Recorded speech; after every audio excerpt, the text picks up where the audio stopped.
Cienījamie konferences dalībnieki, kolēģi, dāmas un kungi.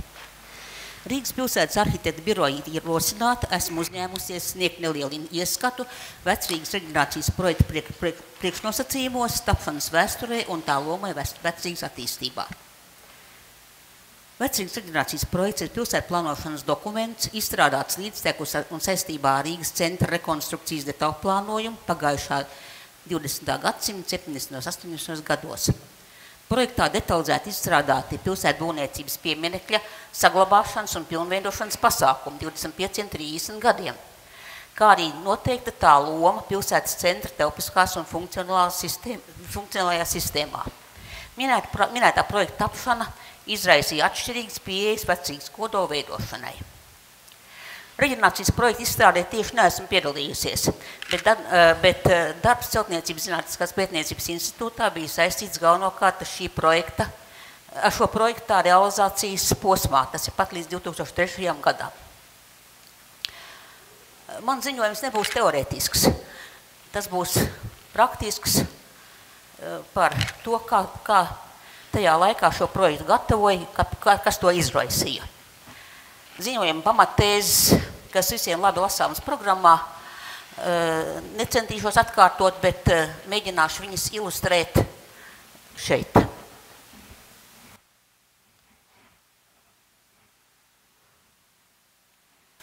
Tātad Vecrīgas reģenerācijas projekts, tā bija viņa galvenās emblēmas izstrādātajā institūtā, un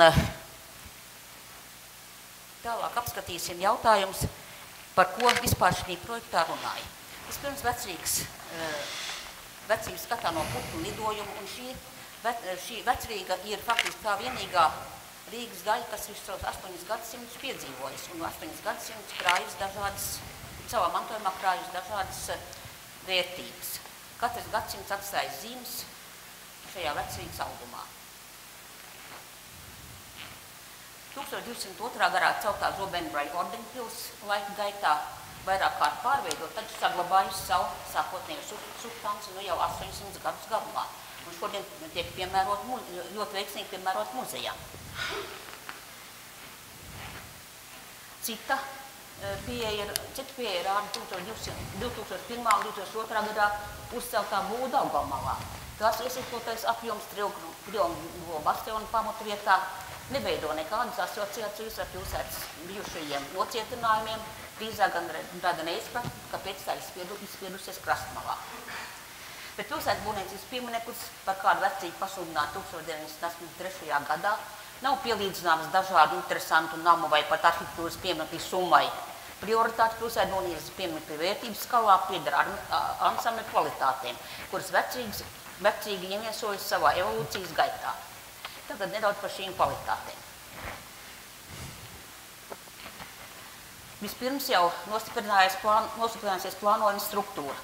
Un tālūk, ja reģenerācijas projekta sastāvā ir izpētīti visi šie 8 gadsimtu plānojumi pa dažādiem laika periodiem, un tur var saskatīt iezīmes, kuras vēl mūsdienu plānojumā ir dabā redzamas.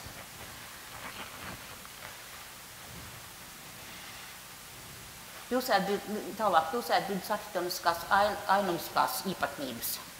Ceļoties ēkām, plānojums īstenojās 3. dimensijā, veidojās Vecrīgas ansambļa un raksturīgā pilsētu telpa noslēgtība un intimitāte, kas ir tās ansambļiem vispārīgi atzītas īpašības.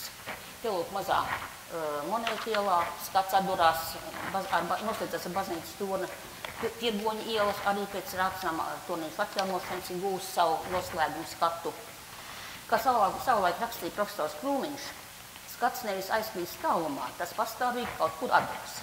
Pareizē pāri jumtiem pievēršas kādām tornim, viduslaiku lielām un laukumiem vecpilsētā ir intīmas mērogs cilvēks, kur jūtās labi un mājīgi.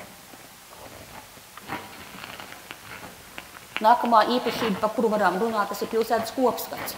Un te jau daudz parunājuši, kuras arī varam redzēt augšā oriģinālā izstādīts, kur visu laiku dominē augstie 3 baznīcas torņi, kas izaug no tāda blīva, sarkano karniņu jumtu klāja, blīva abulas klāja.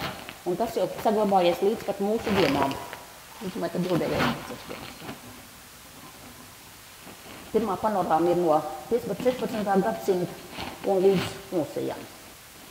Tie ir arī, kā kvalitāte, ir arī laukuma ansambļi. Laukuma, kā zināms, satekot ielām sekojot Vīdzemes lokam un šķērsielām, kas to šķērsoja, viņi satekcēja beidzot Rāts laukumā, kurā veidojās pilsētas centrs, tas vecais tirgus laukums.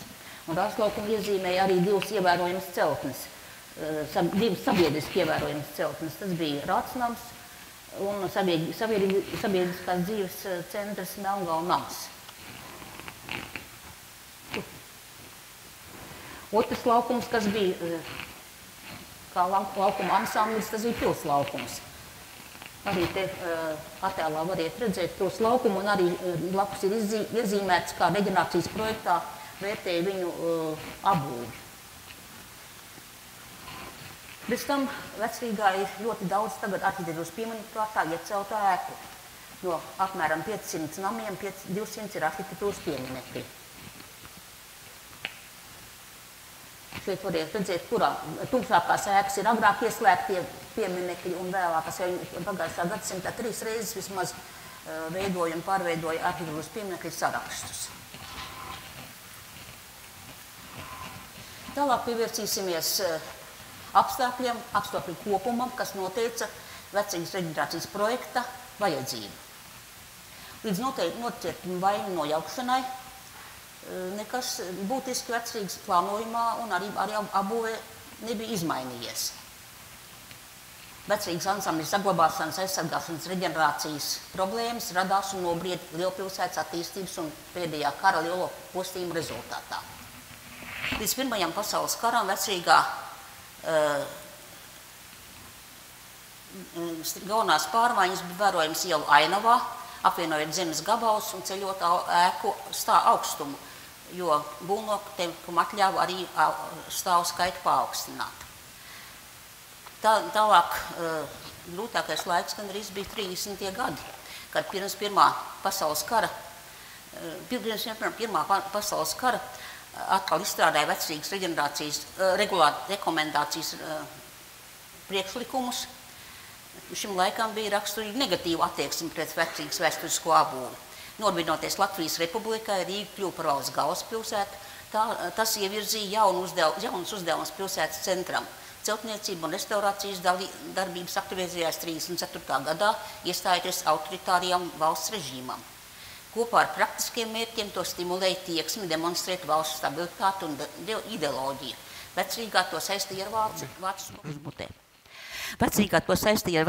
ar vāciskā mantojuma izskaušanu un pilsētas latviskošanu.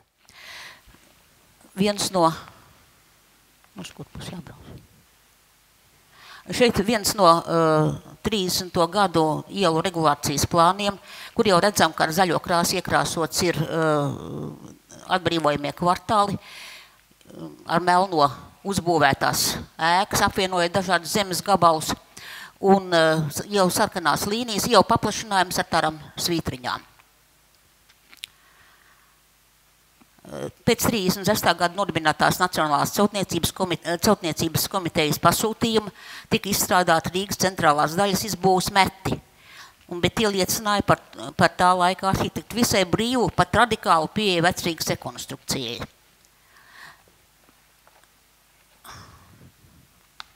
Sākot realizēt plānu par kardinālu Rīgas rekonstrukciju, tiek nojaukti kvartāli, lai radītu jaunas laukumus vai atbrīvot vietu 30. gadu beigās, ja plānotajām monumentālajām sabiedriskajām celtēm.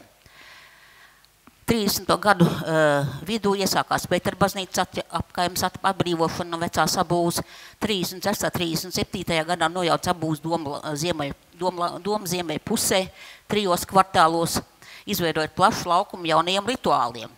Laukumu nostiprināja biržas un banku ēka ar loģiju gatavu tribīni.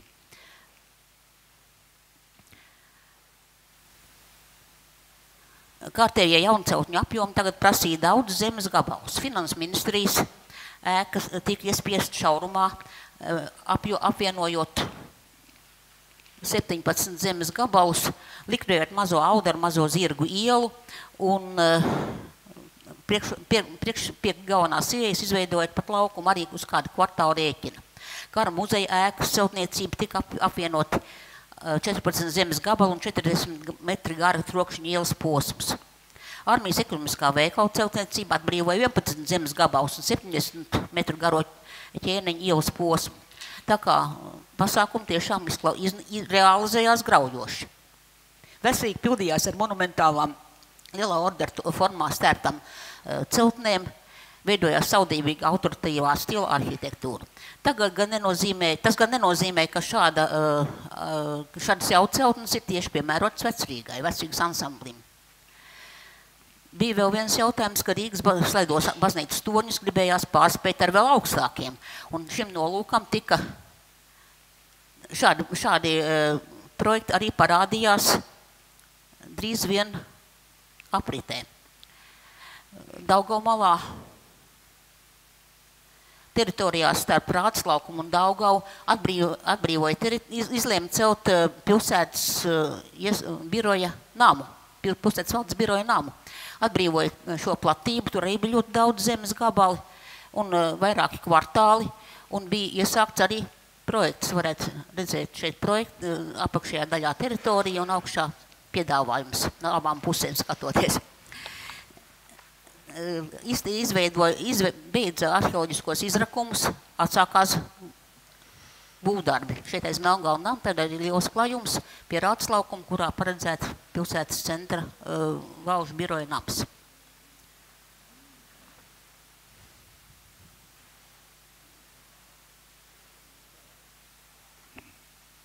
Līdzīga situācija arī bija 13. janvāra ielā, kur nojaucot zemes gabalus, projektēja pastu krājkases ēku.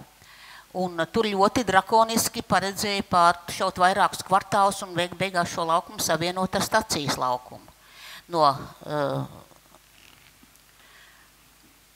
No šīs krājkases nama laukuma gāja aleja uz armijas ekonomiskā veikala ieeju. Vērienīgās ieceres pārtrauca kara postījumi. Kara liesmos bojā gāja 3 izcilu Rīgas arhitektūras pieminekļi. Rīgas panorāma. Es atvainojos. Šeit vēl redzams sarkan apvilktās zemes gabalu, kuras šīs ēkas apēda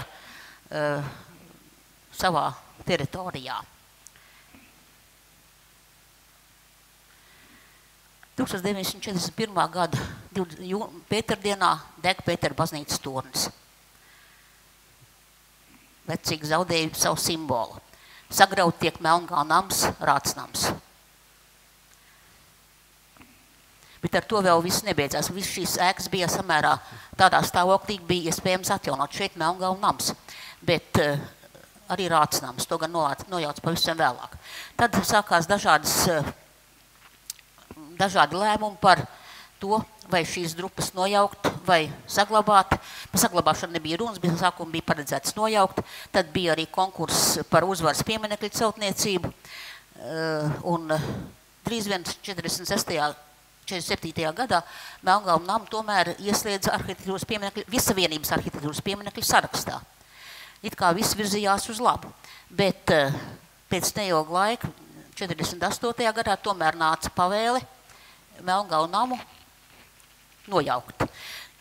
Toreizējās pilsētas arhitektu biroja pienekļu pārvaldes arhitekts Plauciņš izmisīgi telegrafēja uz Maskavu par šo un uz vietējo centrālu komiteju, uz izpildu komiteju. Diemžēl atbildes nesagaidot, nams tika uzspridzināts. Te redzams arhitektu grupiņu, kur jau bija sākos uzmērījums, sākos projektēšanas darbus, vidū arhitekts Plauciņš. Leģendāra persona pieminekļa aizsardzībā. Vēsturiskā centra ansambļi notiecošie objekti, Rātsnams, Melngalna nams un Svētā Pētera baznīcas tornis bija izdeguši, un līdz ar to Rātslaukuma ansamblis bija gājis bojā. Bija iedragāts vecpilsētas plānojuma telpiskā struktūra. Tā zaudēja savu vienojošo mezglu. Otrais pasaules karš drupās pārvērta lielu daļu no Vecrīgas. Šeit tie redzamie laukumi. tukšumi, tie visi bija sagrautie kvartāli. Tās grupas vēl ļoti ilgi stāvēja. Arī mūsu studiju laikos mēs braucām ar trolejbusu par tagadējo Kaļķu ielu un pa Vecrīgu. Otrais pasaules karš pārvērt grupās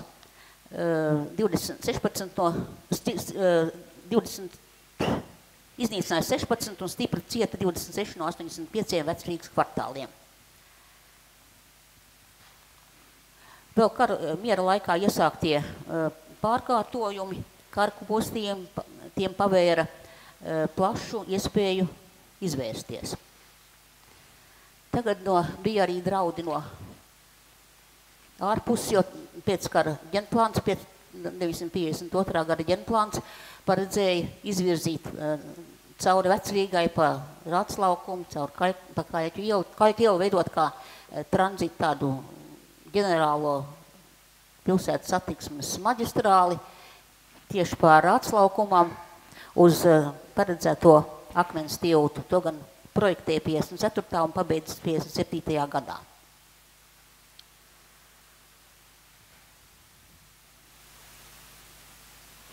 Lai izbeigtu Rīgas šī vēsturiskā centra graujošo rekonstrukciju un pamatoti mainītu pieeju Vecrīgai, Vecrīgas veidošanai bija nepieciešams jauns pilsētas attīstības plāns, ko arī izstrādāja.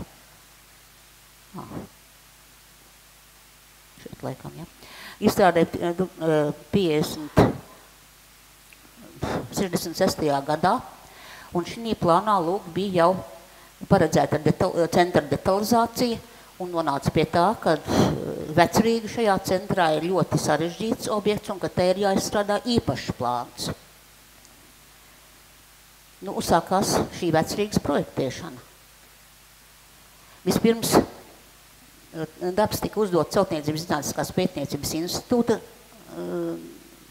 darbiniekiem, toreiz arhitektūras laboratorijai, tur nodibināja arhitektu grupu.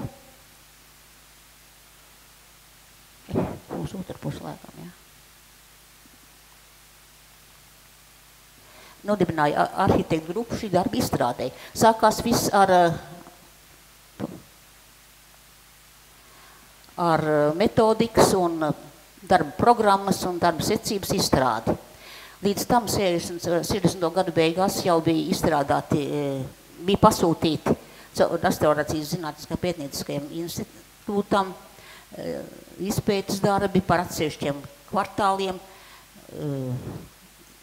abūs gabaliem, un bija ļoti daudz veselas sējumu katram respektīvi Rīgas kvartālam un mājai vēsturiskā mākslinieciskā izpēte.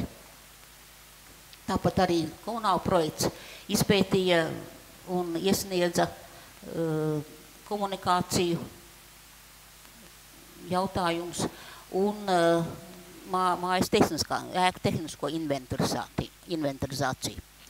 Tie visi bija materiāli, kas nonāca projektētāja rīcībā. Es ļoti atvainojos, ka es nemāku to rīkoties ar šo ierīci tik labi. Par pamatu visam darbam izvēlējās ņemt 1858. gada Rīgas ģeodezisko plānu, jo to varēja savietot, tas bija pirmais tāds ģeodezisks uzmērītais plāns, un to varēja savienot ar 1978. gada plānu. Te jūs viņus abus redziet, gan darbam, materiālam, gan planšetēm.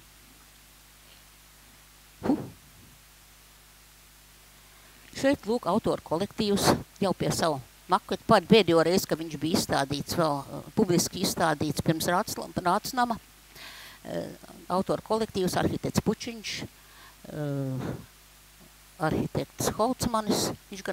Holcmanis gan bija pieaicināts, viņš nebija institūta darbinieks. Arhitekts Burkovskis, tie bija projekta autori un līdzautori, jeb līdzdalībnieki, Marina Krasnikova, Harijs Ervins Helfričs,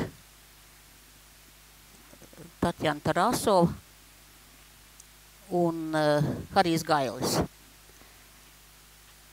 Tādā sastāvā sāku projektu darbu. Nu, tur bija ļoti sarežģīts, ļoti grūts un ļoti, es parādīšu jums visas planšetes, un ļoti apjomīgs darbs, jo viņi strādāja 1/1000 mērogā. Planšetes tur bija vairāki 10 pa dažādām tēmām.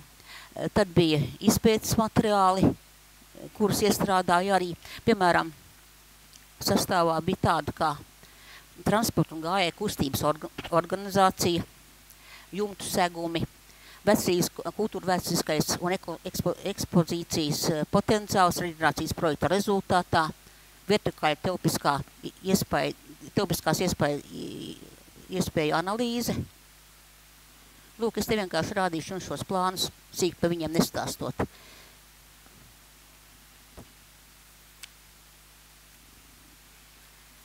Ielu telpas kompozīcijas analīze, abūs vēsturiski arhitektoniskie izvērtējumi,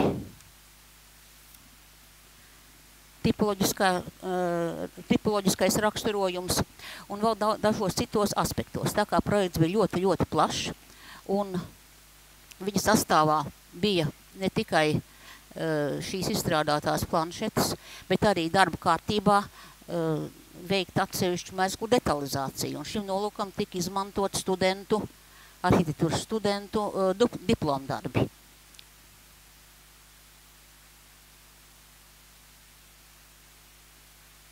Es atvainojos, ka es te jaucu šito visu.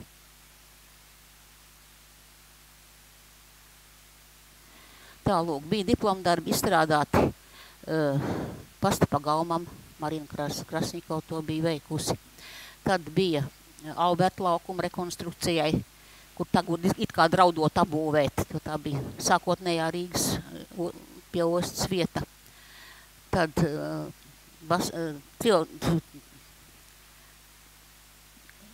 Jēkaba bastionam, vēl arī bija universāla veikala pārbūves detālu plānojums.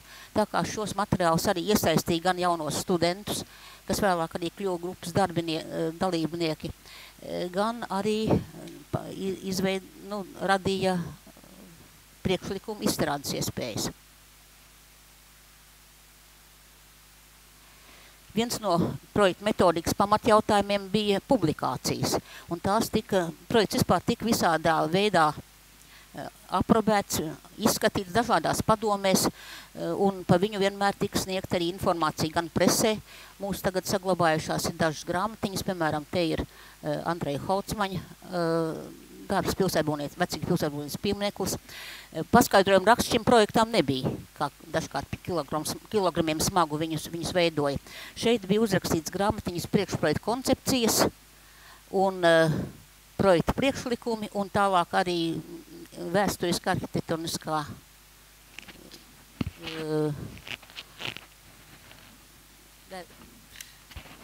historiku arhitektu. Viņas visi krievu valoda vēsturiskā pilsētbūtniskais pamatojums. Vēl 4. grāmata, kur nav uzrakstīta šobrīd, ir uzrakstīta, bet nav gūs tālāk virzība. Tā ir, ko Pučiņš rak pašā sektora darba beigās, tika veidota grāmata vecīgas atziņšana, kā pasreiz atrodas manuskriptā. Pučiņš viņu vēl papildināja savām atziņām līdz pat savas dzīves beigām.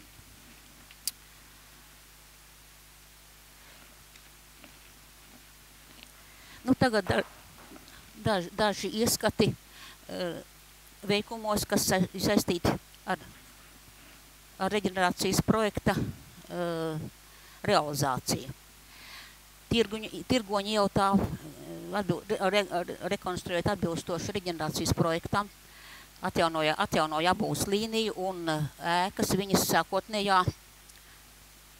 analogā izskatā, bet nekopējot. Arī tagad uzbūvētais Rātsnama tornītis radīja tādu jauko kompozicionālo iespēju, par kur mēs runājam sākumā, par to vērtību. Tāpat līdzīgi Krāmielā blakus attēlā. Konventa sēta ir tagad lielākais sabiezinājums ar Karniņu jumtiem skatā no Pētera baznīcas. Tas bija ļoti jauks, arī pie tam arī labiekārtojumi pasākumi ir veikti kvalitatīvi. Nu, protams, Melngāla nams. Un pa Melngalnu namu tomēr jāsaka, ka viņš arī bija īstajā laikā, laikam šis pasākums bija uzsākts, jo diez vai viņi tagad varētu rekonstruēt. Arī attieksme pret viņu bija dažāda, jo uzskatīja viņu par piparkūku namiņu, par klonu un tā tālāk. Bet tomēr, ja mēs tā īsti skatāmies, tas bija tāpēc nezināšanas, man liekas, jo visu laiku mēs skatījās tikai uz vienu, uz objektu kā tādu.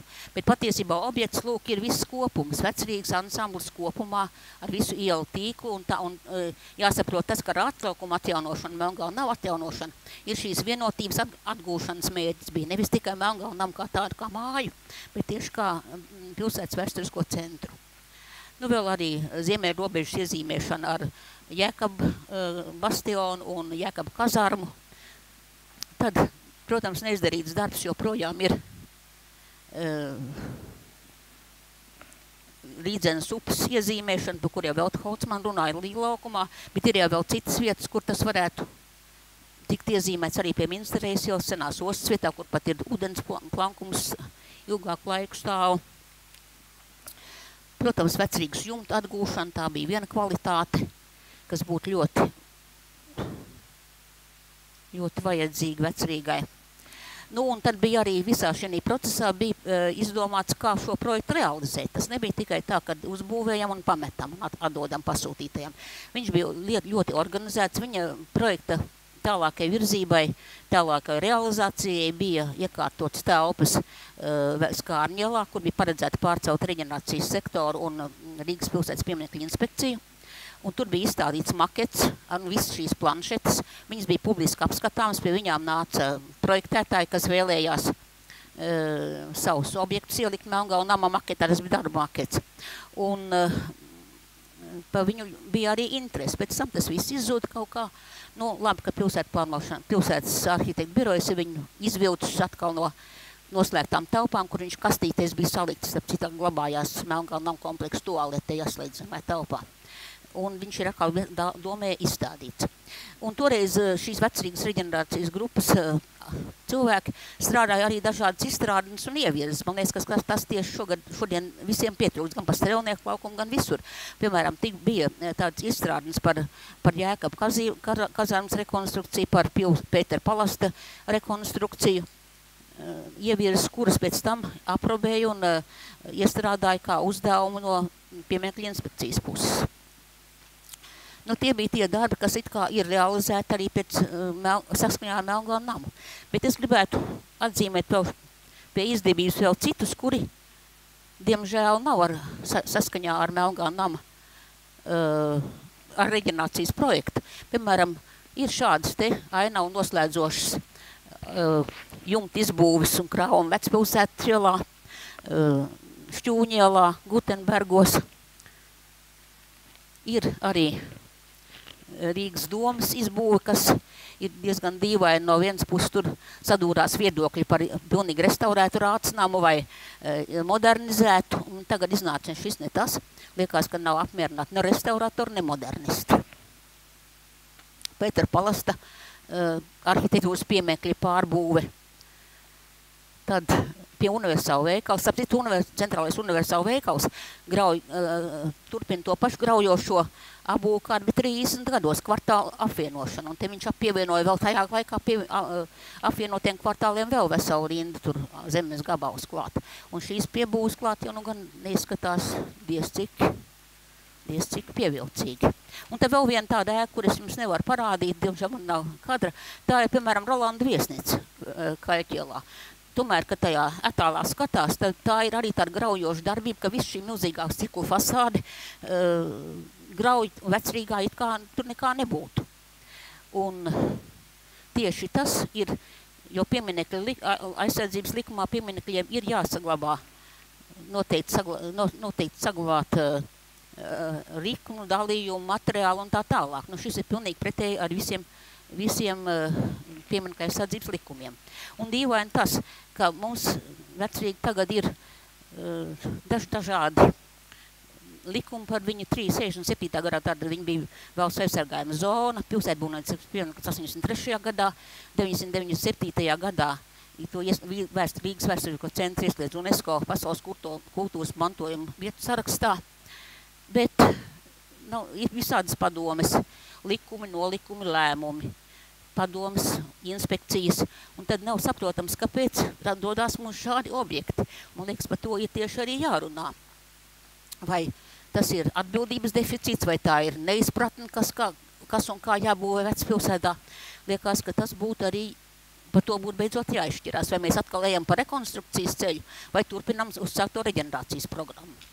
Vēl par vienīgais, ko es vēl gribēju pateikt, reģenerācijas projektu par tādu teorētisku, jo kādā veidā reģenerācijas projektā uzskatīju šo reģenerāciju, revitalizāciju, jo tad tajā laikā šie vārdi kļuva mums pazīstami. Un lūk, reģenerācijas projektā ir formulēts pilsētbūvniecības kompleksa reģenerācija ir vēsturiski veidojušos pilsētbūvniecības kompleksa pārveidošana, revitalizācija un revitalizācija. Nolūkos atjaunot tās zaudētās daļas, plānojumu telpisko struktūru, kompozicionālo vienotību un funkcionālo aktivitāti. Revitalizācija vēsturiski izveidojušos pilsētbūvnieciskā kompleksa arhitektoniskās telpiskās kvalitātes atjaunošana, atjaunojot vai paaugstinot to arhitektonisko māksliniecisko vērtību. Un revitalizācija saglabājamā vēsturiski izveidojušos pilsētbūvniecības kompleksa funkcionālās nozīmes paaugstināšana, atjaunojot zaudušās vai attīstot jaunas kompleksu negraujošas sabiedriskas funkcijas. Nu tā, reģenerācijas projekts patreiz atrodas arhitektūras muzejā. Viņš savu tiesisko statusu zaudēja 1991. gadā, kaut arī viņu tālākā ģenplānā Rozes kungs iestrādāja, kā Vecrīga ir jātīst pēc šī projekta un tā būvnoteikumiem. Tagad Vecrīga ir UNESCO Rīgas vēsturiskā centra sastāvdaļa numur 1.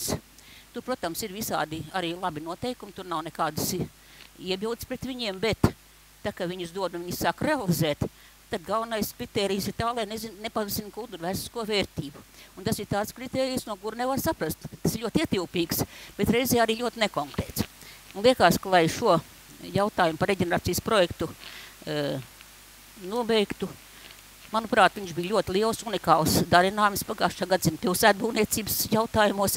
Tas noteikti ir iekļaujams Latvijas pilsētbūvniecības un arhitektūras vēsturē kā dokuments, un viņa vērtība, man liekas, nav zudusi.